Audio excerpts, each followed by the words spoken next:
आणि त्यामध्ये यशवंत बिलवरकर यांनी करोडो रुपयांची सिडकोची जमीन हडप केल्याचा आरोप केला. याचे मास्टर माइंड आपण आहात, त्यामुळे आपल्या राजीनाम्याची मागणी. याला धरूनच वन विभागाने पत्र दिलेलं आहे, त्यात गुन्हा दाखल करण्याची वन विभागाची मागणी आहे. म्हणजे यातून असं स्पष्ट होतं की घोटाळा झालाय असं रोहित पवारांचं म्हणणं आहे. ह्या सर्व जे काही बाबी आहेत त्यांनी त्या सिडकोच्या अधिकाऱ्याकडे दिल्या पाहिजे किंवा मुख्यमंत्र्याकडे द्या. जर दिल्या असतील तर त्याची चौकशी होईल. परंतु तुम्ही ज्याच्याबरोबर फिरतायत ना त्यांच्यावर किती गुन्हे दाखल झालेले आहेत ते सर्व एकदा तपासा. रोहित पवारला आता संजय राऊत सारखं बडबड करण्याची सवय झालेली आहे. बेछूट आरोप करायचे, कोणाला तरी टार्गेट करायचं आणि स्वतः हायलाईटमध्ये राहायचं. हे धंदे बंद करा. नसता तर तो बिलवरकर काय बिलवरकर आहे त्याच्या प्रश्नाची उत्तरं द्या. त्यांनी अब्रू नुकसानचा दावा त्याच्यावर दाखल केलाय ना, त्याला समोर जा ना. आम्ही जर काही चुकीचं केलं असेल तर निश्चितच सजा झाली पाहिजे, निश्चित त्याची चौकशी झाली पाहिजे. त्या बिलवरकर काय नाव त्यांचं, त्यांनी एसआयटीची मागणी केलेली आहे. ज्याची जमीन तुम्ही खातायत आणि ज्यांच्या मार्फत तुम्ही हे सगळे दलाली करताय त्यांचं काय, त्यांच्यावर किती गुन्हे आहेत, त्यांचे कुणाकुणाबरोबर फोटो आहेत, याची सुद्धा चौकशी झाली पाहिजे ना. परंतु आता आपल्यावर आरोप पुन्हा व्हायला लागले. ह्या भीतीपोटी त्यांनी केलेलं हे वक्तव्य आहे आणि यांच्याकडे काही कागदपत्र नाहीत. कोणतंही सरकार असेल असे डोळे झाकून कोणतीही म्हणजे जमीन संपादित करत नाहीत. त्या सगळी माहिती हे MIDCकडे आहे, सिडकोकडे आहे. त्या सिडकोने त्याच्यावर जे काही असेल त्याचं स्पष्टीकरण दिलेलं आहे. साताराच्या त्या महिला डॉक्टर हत्या प्रकरणी आता रणजित निंबाळकर यांच्या भावाचं नाव घेतलं आहे. या सगळ्यांमध्ये खासदार कोण अशी देखील सगळी चर्चा सुरू असताना की सगळे आरोप आता होताना त्याच्यामध्ये कोण आहे याची मला कल्पना नाही. परंतु मुख्यमंत्र्यांनी तातडीने निर्णय घेतलाय आणि असा जो कृत्य करणारा आहे त्याला ही शिक्षा झाली पाहिजे. मग तो कोणी का असेना. एक पोलीसवाला एका डॉक्टरबरोबर अशा पद्धतीचं वागतो हेच मुळात समाजामध्ये कुणाला पसंत पडणार नाहीये. कोणीही त्याचं समर्थन करणार नाही. त्याच्यावर कारवाई ही झालीच पाहिजे. गडकरी नेहमी चर्चेत असतात वेगवेगळ्या वक्तव्यामध्ये. इन्कमिंग सोबतच पक्षातील जुन्या कार्यकर्त्यांकडे लक्ष द्या, नाहीतर जेवढ्या जोराने वाढले तेवढ्या जोराने खाली आल्याशिवाय राहणार नाही. भाजपच्या इन्कमिंग गडकरी हे भाजपचे ज्येष्ठ नेते आहेत. त्यांना सल्ला देण्याचा निश्चित अधिकार आहे. त्यांनी सल्ले दिलेले ते गोष्टी वरिष्ठ सुद्धा ऐकतात. म्हणून पक्षामध्ये चिलबिल होऊ नये किंवा एखाद्या वेळेला इनकमिंग आणि आउटगोईंगचं याच्यामध्ये काही फरक पडू नये म्हणून त्यांनी दिलेले ते एक संकेत आहेत. त्याचा कदाचित भाजपवाले गांभीर्याने विचारही करतील. पण हे सगळा जो घोटाळा झाला सिडकोचा, त्यावेळेस सिडकोचे अध्यक्ष आपण होतात असं त्याच्यामध्ये? हो, होतो ना. मी आजही तुम्हाला, त्यांना माहिती नाही पूर्ण. हे आरोप करणारे जे लोक आहेत ना हे मूर्ख आहेत. आजही आम्ही त्यांना जमीन अलाउट केलेली नाही किंवा त्यांना दिलेली नाही. 5,000 कोटीचा घोटाळा झाला. जमीन किती? 15 एकर. संपादित किती 150 एकर आणि 5,000 कोटीचा घोटाळा झाला. बेछूट आरोप करून त्या माणसाला कसं तरी ब्लॅकमेल करायचं, त्याची जमीन ह्यांना बळकवायची. हे जे काही उद्योग यांनी केलेले होते ह्या उद्योगामध्ये हे स्वतःच फसलेले आहेत. म्हणून त्या बिवलकरने सगळं स्पष्टीकरण कागदपत्रासहित त्या सिडकोकडे दिलेलं आहे आणि सरकारकडे दिलेलं आहे. ते कार्यक्रमात बोलले की राजकारण टिकून राहणे फार अवघड आहे. आमदारकीचे 4 टर्म झाले, आता बस झालाय. राजकारणामध्ये माणसाने जोपर्यंत आपले हातपाय चालतात तोपर्यंत काम करावं, चांगलं काम करावं आणि प्रत्येक वेळेला आपण हे अमृत पिऊन आलेलं आहे, मीच कायम तिथे राहील असं काही नसतं. म्हणून कधी थांबायचं हे माणसाने ठरवलं पाहिजे. म्हणून कालच्या भाषणाच्या योगायोगात मी असं बोललो की आता बस झालं. 4 टर्म मी आता आमदारकी राहिलेलो आहे, 10 वर्ष नगरसेवक राहिलेलो आहे. कदाचित पुढे मी राहील की नाही मला माहीत नाही. परंतु त्या भाषणाच्या ओघामध्ये जे काही आमचे आयुक्त आहेत ते 2043ला मुख्य सचिव होतील या त्यांचा तो कालावधी आहे आणि 2043ला मी थोडी राहणार आहे. इतके वर्ष जगण्याची माझी इच्छा सुद्धा नाही. आणखी ते एक परवाच्या स्नेहाने सगळ्यांनी मदत केलेली. आता सगळ्यांची नावं घेणं योग्य नाही आहे, परंतु माणूस जिंकल्यानंतर आपल्याला कुणाच्या वक्तव्यामुळे काय काय फायदा झाला याची आपण दखल घेतली पाहिजे. काही लोक पडल्यानंतर टीका करतात, मी जिंकल्यानंतर त्यांचे आभार मानतो. हा त्यांच्यातला आणि माझ्यातला फरक आहे. कसा वाटा होता म्हणजे ते तुमच्या विद्यार्थ्यांचा वाटा होता असं तुम्ही म्हणता? आता तर झाल्या निवडणुका. अहो, खैरेचं नामदाचं भांडण हे काय आम्हाला पथ्यावर पडलं नाही का? पडलं ना. डायरेक्ट नाही तर पण इनडायरेक्टली त्याचा फायदा झालाच ना.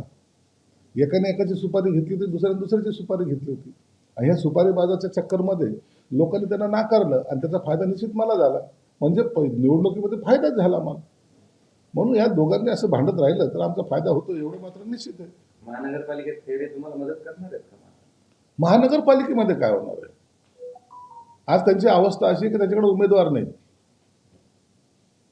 आता हे एकमेकावर आरोप प्रत्यारोप करून पराभवाचे कारण सांगायची तयारी करतायत. आम्ही निवडणुकी तयारी करतोय, हे पराभवाची तयारी करतायत. म्हणून येणारी महानगरपालिका आम्ही बहुमतात जिंकतोय. धन्यवाद. अवैध रूप से बांग्लादेशी जो है उन्हें ब्लैकलिस्ट किया जाए।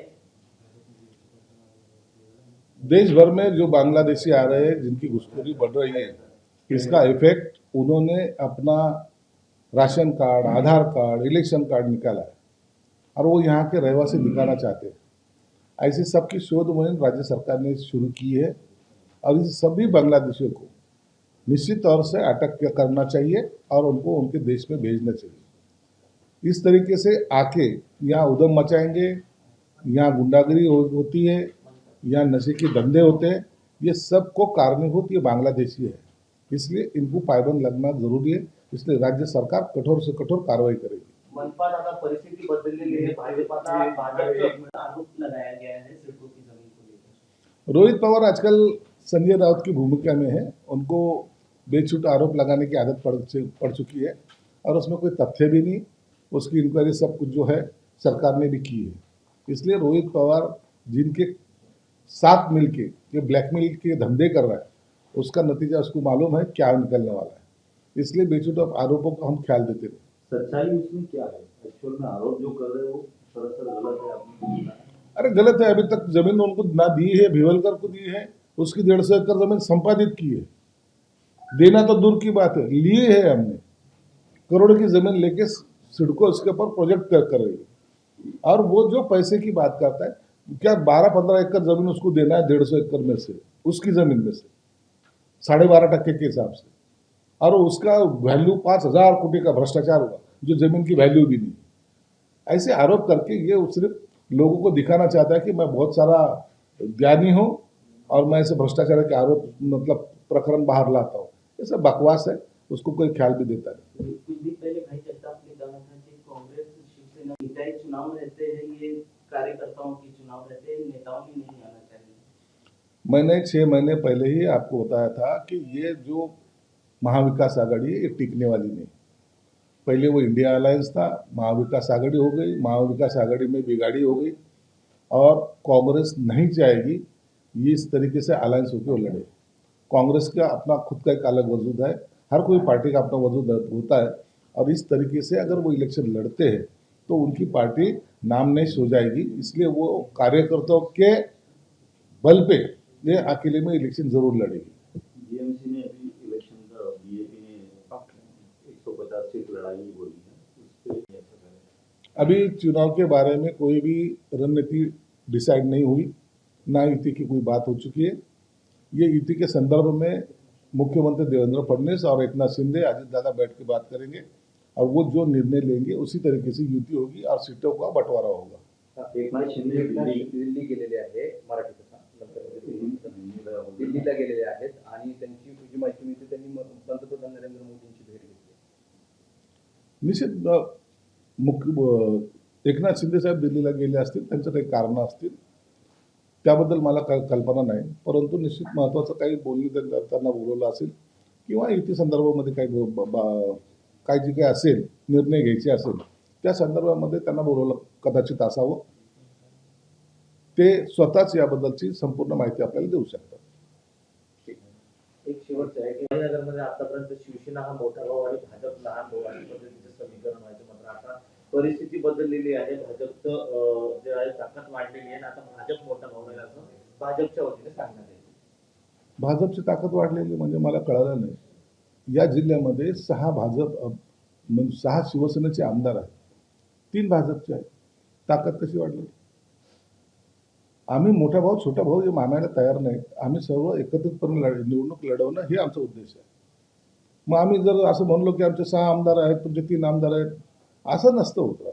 प्रत्येक निवडणूक ही त्या त्या ठिकाणच्या असलेल्या परिस्थितीनुसार लढवली जाते आणि त्याच पद्धतीने आमची युती होणार आहे. ओके.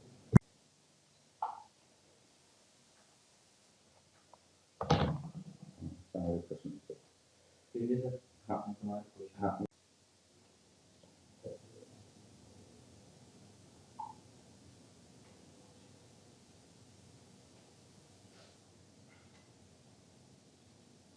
रोली?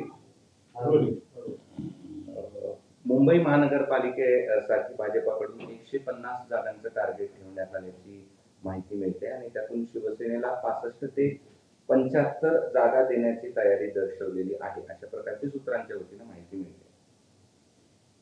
मुंबई महानगरपालिकेमध्ये निवडणूक लढवताना जी युतीची बोलणी व्हायची ती आणखी अद्याप झालेली नाही. या संदर्भामध्ये मुख्यमंत्री आणि उपमुख्यमंत्री हे दोघंच बसून त्यावर निर्णय घेणार आहे. म्हणून ह्या ज्या काही बातम्या आहेत, ह्या बातम्या फक्त चालत आहेत. आणखीन जेव्हा त्यांची बैठक होईल त्या टायमाला हे सूत्र ठरणार आहे. तरी प्रत्येक पक्षाने आपापल्या पद्धतीने महानगरपालिकेमध्ये जागा जास्त कशा येतील या पद्धतीने तयारी केलेली आणि मला वाटतं ते गैर नाही आहे. म्हणून आत्ताच्या घडीला याच्यावर भाष्य करणं योग्य नाही. 65 ते 75 जागाबद्दल तुमचं काय मत आहे शिवसेनेला? आणखी बोलणीच झालेली नाही, त्याच्यावर आता चर्चा करण्यात काय अर्थ नाही आहे. याचा सर्वस्वी निर्णय हे एकनाथ शिंदे साहेब घेणार आहेत आणि जेव्हा हे बोलणी होईल त्या टायमाला ते स्पष्ट चित्र होईल. रवींद्र धंगेकर जे आहेत ते मोहळांवरती त्यांचे आरोप सुरूच आहेत आणि निवडणूक पत्राची कॉपी पोस्ट करत हल्लाबोल केलाय की मुरलीधर मोहोळांवर जो गुन्हा दाखल झालेला आहे अॅट्रॉसिटीचा आणि गंभीर गुन्हे असल्याचा दावा पण त्यांनी केलेला आहे. या सगळ्या प्रकरणात तुम्ही काही दंगेकरांसंदर्भात तुम्ही काय सांगाल? नाही, दंगेकरांचा 3-4 दिवसापूर्वी मला फोन आला होता. त्यांनी त्यांची भूमिका काही स्पष्ट केलेली आहे. जैन मुनीची असलेली जागेच्या संदर्भात जे काही घोटाळे झाल्याचे त्यांच्या निदर्शनास आलेले त्याचे पुरावे त्यांनी दाखवलेले आणि 1-2 दिवसात ते मला भेटायला सुद्धा येणार आहे. म्हणून त्यांनी त्या पद्धतीने केलेले आरोप हे मुरलीधर मंत्री महोदयावर आहे आणि त्याच्याबद्दलची सहनिशा करण्याचं काम हे मुख्यमंत्री आणि उपमुख्यमंत्री करतायत आणि उपमुख्यमंत्री एकनाथ शिंदे साहेब सुद्धा धंगेकरांशी सुद्धा बोललेले आहेत. म्हणून यावर आता आम्ही वाद घालत नाही. तिथं स्थानिक राजकारणामध्ये नेमकं काय घडलंय याची सगळी माहिती मुख्यमंत्री आणि उपमुख्यमंत्री घेत आहेत. बरं, या सगळ्या प्रकरणात धंगेकरांशी पक्षपातीशी आहे सोबत आहे? धंगेकरांनी पक्षाच्या विरोधात काहीच केलेलं नाहीये. त्यांनी भाजपवर कुठेही हे केलेलं नाही, टीका केलेली नाही. मुरलीधर मोहोळच्या विरोधातच फक्त बोललेलं आहे. म्हणून भाजप विरुद्ध सेना असं काही चित्र तिथं नाहीये. तेथील असलेल्या राजकारणाच्या अनुषंगाने झालेले ते काही वक्तव्य आहेत त्याची दखल पक्षाने घेतलेली आहे.